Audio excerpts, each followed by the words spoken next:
اسلام صلی اللہ علیہ وسلم ہی کے زمانے میں نبوت کے کچھ جھوٹے دعوے دار پیدا ہو چکے تھے۔ مسیلمہ نے سن 10 ہجری سے ہی نبوت کا دعویٰ کیا تھا اور آپ کو لکھا تھا کہ میں آپ کے ساتھ نبوت میں شریک ہوں، آدھا سنسار آپ کا ہے آدھا میرا۔ آپ کے اس کے جواب میں لکھا، اللہ کے رسول محمد کی اور سے سب سے بڑے جھوٹے مسیلمہ کے نام، دنیا اللہ کی ہے، وہ اپنے بندوں سے جسے چاہے گا اس کا وارث بنائے گا، اور اچھا انسان تو پرہیز گار لوگوں کے لیے ہے۔ اس طرح آپ کے سمے میں ہی اور بھی بہت سے نبوت کے جھوٹے دعوے دار پیدا ہو گئے تھے اور دن بدن ان کی طاقت بڑھتی ہی جا رہی تھی۔ طلحہ بن خویلد نے اپنے علاقے میں نبوت کا دعویٰ کیا تو قبیلہ مغفن اس کی مدد پر تیار ہو گیا اور اوین بن حصن فزاری اس کا سردار تھا۔ ایسے ہی اشواد انسی نے یمن اور مسیلمہ بن حاشم نے یمن میں نبوت کا دعویٰ کیا۔ مرد تو مرد ہی تھے، نہ جانے کہاں سے اس سمے نبی بننے کا ایسا پاگل پن سوار ہو گیا تھا کہ عورتیں بھی نبوت کا دعویٰ کرنے لگیں۔ شاہجہاں بن حارث نے بڑی دھوم سے اپنا نبوت کا ڈنکا پیٹا اور اساس بن قیس اس کا سب سے بڑا سمرتھک تھا۔ شاہجہاں نے آخر میں اپنی طاقت مضبوط کرنے کے لیے مسیلمہ سے شادی بھی کر لیا تھا۔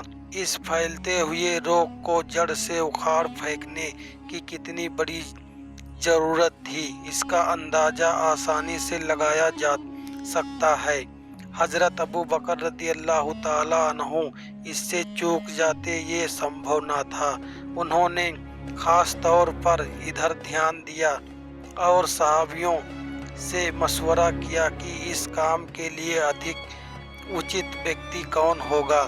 حضرت خالد بن ولید رضی اللہ تعالیٰ عنہ کو اس کام کے لیے چنا گیا، اس لیے وہ سن 11 ہجری میں حضرت ثابت بن قیس انصاری رضی اللہ تعالیٰ عنہ کے ساتھ مہاجروں اور انصار کی ایک ٹولی لے کر نبوت کے جھوٹے دعوے داروں کا سامنا کرنے کے لیے نکل پڑے۔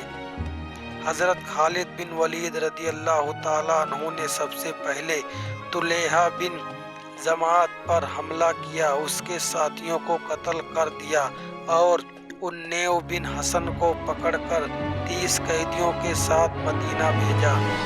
اوین بن حصن نے مدینہ پہنچ کر اسلام قبول کر لیا، پر طلحہ سیریا کی اور بھاگ گیا اور وہاں سے معافی یاچنا کے لکھ کر بھیجا اور اسلام کو پھر سے اپنا کر ایمان والوں میں داخل ہو گیا۔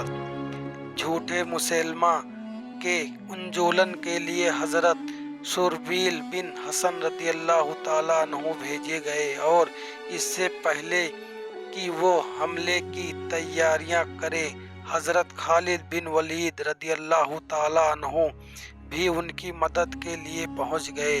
انہوں نے معاوضہ کو ہرا دیا۔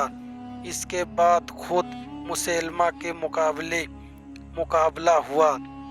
مسیلمہ نے اپنے ساتھیوں کو لے کر بڑے گھمسان کی لڑائی لڑی اور مسلمانوں کی بڑی سنکھیا اس میں ماری گئی، جس میں بہت سے تو قرآن کے حافظ بھی تھے، پر آخر میں جیت مسلمانوں ہی کی رہی اور جھوٹے مسیلمہ حضرت وحشی بن رضی اللہ تعالیٰ عنہ کے ہاتھوں مارا گیا۔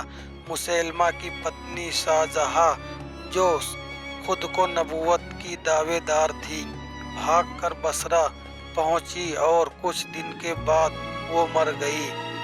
اسی طرح اسود انسی کو فیس بن مخصوص رضی اللہ تعالیٰ عنہ اور فیروز ویسمی رضی اللہ تعالیٰ عنہ نے